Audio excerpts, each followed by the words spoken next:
Well, hi, students, and welcome to week 8 of BCIS 1110. Okay, so it's taken me a couple of weeks to figure this out, but I finally did it. This is the midpoint of the term.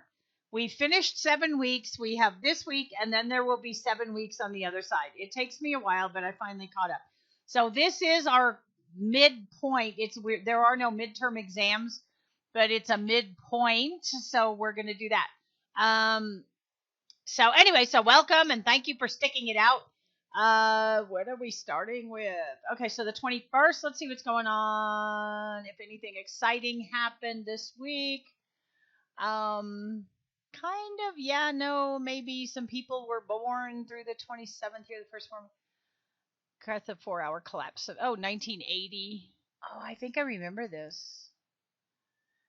The first major network crash, 4-hour collapse of the ARPANET. ARPANET, the predecessor of the modern internet, was set up by DARPA, the Department of Defense Advanced Research Projects Agency. It had 4 sites in California and Utah, and later was expanded to cover research centers. So when the internet and its predecessor first came out, it was not readily available. It was done at universities and research centers and libraries.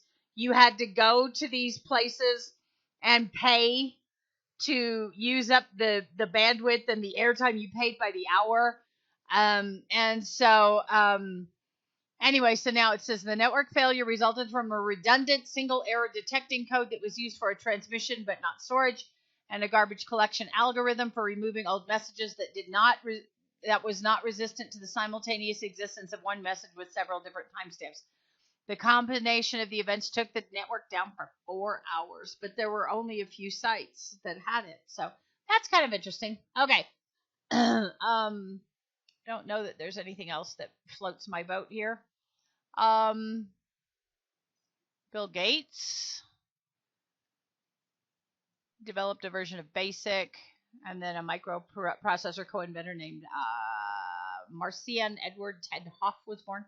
Okay, you can read that if you want at www.computerhistory.org/TDIH, this day in history.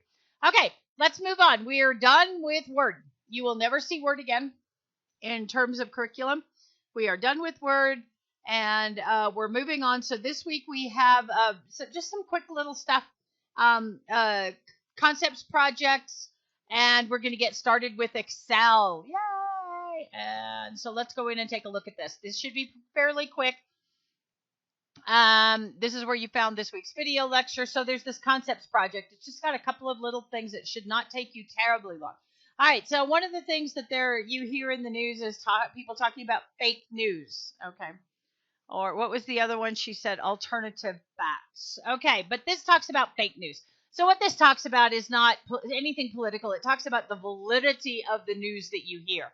How do you believe? I mean, people use this statement every day. That people say, well, it was on the internet, it must be true. But that's not the case. Just, any blithering idiot can put something on the internet, and people will go believe it. People will go follow it because people use that statement. It couldn't be on the internet if it weren't true. So we're gonna just do some analysis and take a look. So here are 10 questions for fake news detection.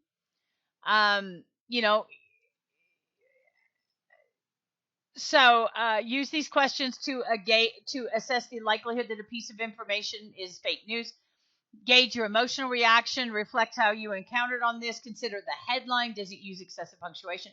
So there's a big difference between when something comes out in the National Enquirer or the New York Times or the Washington Post or CNN. I remember when there were rumors that Michael Jackson passed away. And we were trying to find out, was that true? We really thought that was a hoax, an internet hoax. And then a friend of mine, a coworker in the same office, said, no, it's true. I read it on CNN. She went to the CNN website and she believed, and he did pass away. So these are some criteria that you could use to determine whether or not it's fake. Here's an assessment. So, a lot of times people say things, and just because they said it, it's a way to get something enraged. So this is a document that you're going to need. Let me go back over here. All right. So here are your objectives. So here's some information. So there's some things that you need to view. So you need to look at how false news can spread, how to choose your news. Then there's another article about fake news, fact-checking websites. So there are some places you can go. All right. Read the 10 questions. That's the one that I just showed you right here, the 10 questions. And then complete the assessment and submit it here.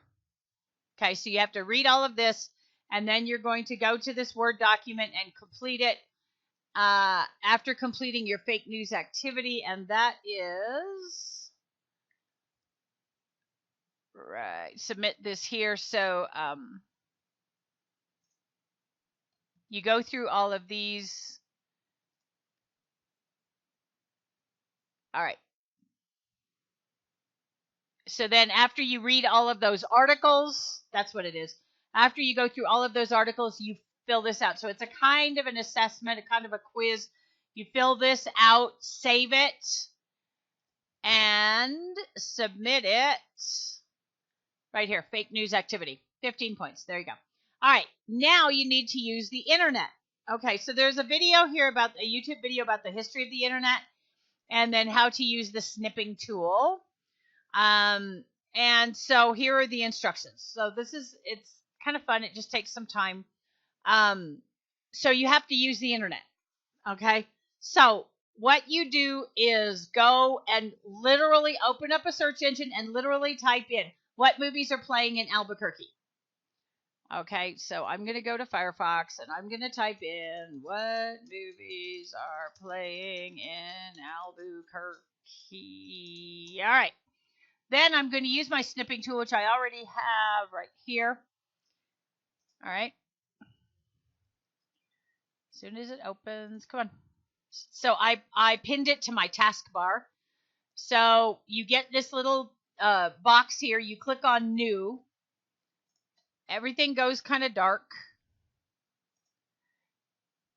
And then you just highlight. You click and drag and highlight.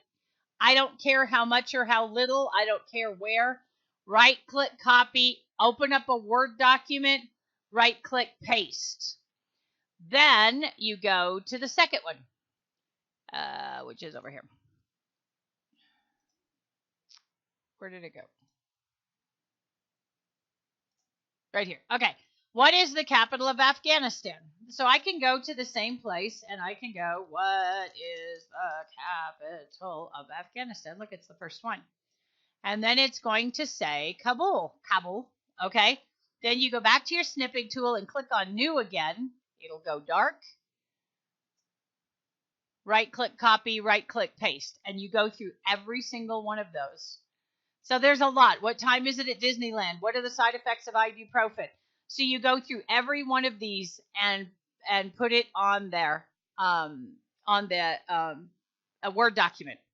Okay.